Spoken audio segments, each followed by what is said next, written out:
This segment of the news is brought to you by Smitty's Cards and Coins. Would you like to know what your collectibles are worth? Come by 2281 Postal Road, Unit 4, across from the post office.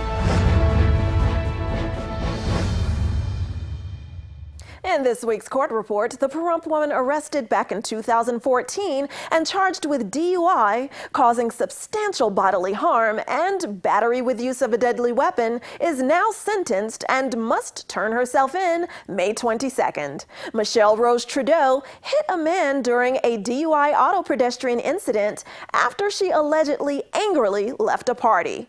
That victim was airlifted to UMC in Las Vegas due to the extent of his injuries. During Trudeau's sentencing hearing Monday, a representative for the state noted that Trudeau does not have much of a criminal history, but she's been cited on numerous traffic violations since that DUI incident occurred. The victim in that case and his mother testified Monday, saying his health issues have become worse since the incident occurred and that he will have seizures for the rest of his life. The victim and his mom also said the defendant's insurance company has paid $15,000 toward his medical bills, but notes they still deal with daily struggles because they say they only received $6,000 cash from Trudeau's insurance.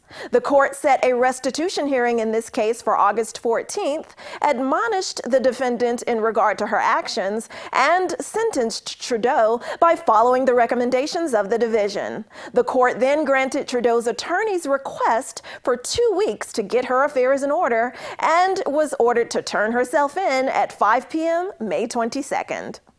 The Pahrump man arrested after confessing to killing his 75-year-old adopted mother back in July 2015 has also been sentenced. Robert Marigold received life in prison with a possibility of parole after he has served 10 years. Marigold was also sentenced to $178 in fees, 96 to 240 months on the enhancement with a deadly weapon charge, and it will run consecutive with 652 days credit for time served. During Friday's sentencing, the victim's daughter also requested the state read her victim statement for the record. Then the rep for the state argued in support of the court imposing the maximum sentence in this case. New trial dates of December 12th through 15th have now been set for Diane Davis. This after the district court vacated the previously set March trial dates for Davis. She's the Pahrump woman connected to the killing of 17 dogs after a fire was reportedly intentionally set inside her home. During Davis's status hearing Monday, the defendant addressed the court in regard to her concerns over her attorney, Nathan Gent. Davis requested the court appoint a new attorney for her. Mr. Gent addressed the court and outlined the issues he has with Davis. She provided rebuttal argument in regard to having the court appoint her a new attorney. Then Mr. Gent requested that the court set trial dates in this case. The court also set a calendar call for this matter, November 11th. Davis also has a second case in which she was found guilty on 2 of 3 counts after being charged with obtaining and using personal ID, false instrument for filing, offering, and burglary. This has been your court report. I'm Eunette Gentry for News 46. Thanks so much, Eunette. Angela Miles has today's Business First Brief. Topping our news, real estate is still the all-time American favorite for long-term investing. Gallup reports that 34% of Americans choose homes, buildings, and land, over 26% who prefer investing in stocks, CDs, and bonds. This makes it the 4th year in a row for a real estate win. Women are winners at startups backed by venture capital funds. Researchers at Duke found that when a startup is led by a lady, the company is likely to earn 12% more and turn out a 35% better return on the investment than male-led startups. However, only 9% of high-growth tech startups have female CEOs. More women are saying less to the dress. A survey by online retailer List reveals on average brides-to-be are spending $998 on a wedding dress. That is down from $1,300 in 2016.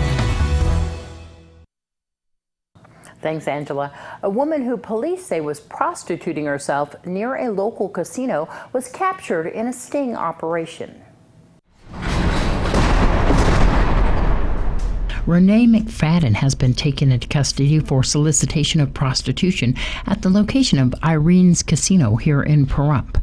According to the declaration of arrest, Nye County Sheriff's Office detectives observed an ad on Craigslist for a prostitute under the casual encounters section. The ad, which was very graphic in nature, stated different prices for different sexual services. One of the detectives responded to the unknown female's Craigslist ad in an undercover capacity to set up a time, location, and price. 3 deputies with the Nye County Sheriff's Office responded to Irene's Casino to meet the unknown female suspect. The other 2 detectives were staked out, and 1 detective made contact with the female who described herself as Brandy. During the conversation, Brandy agreed to a price of $80 for everything. After the deal was made for what she called a car date, detectives placed Brandy under arrest and read her Miranda rights. Brandy was identified through the Nevada identification card as Renee McFadden. This is Deanne O'Donnell for News 46. A website called TruePeopleSearch.com has all your personal information and is giving it out for free. The site shows possible family members and friends that may be connected to you, as well as current and previous addresses and phone numbers. If you use social media like Twitter, Facebook, or LinkedIn, they get their information from those sites. The best way to keep this type of information out of their hands is to make your pages private. You can opt out from having your name listed on the site by going to TruePeopleSearch.com/removal. That's TruePeopleSearch.com/removal. They only allow 4 removals per computer's IP address. Well, we have a new segment premiere after the break.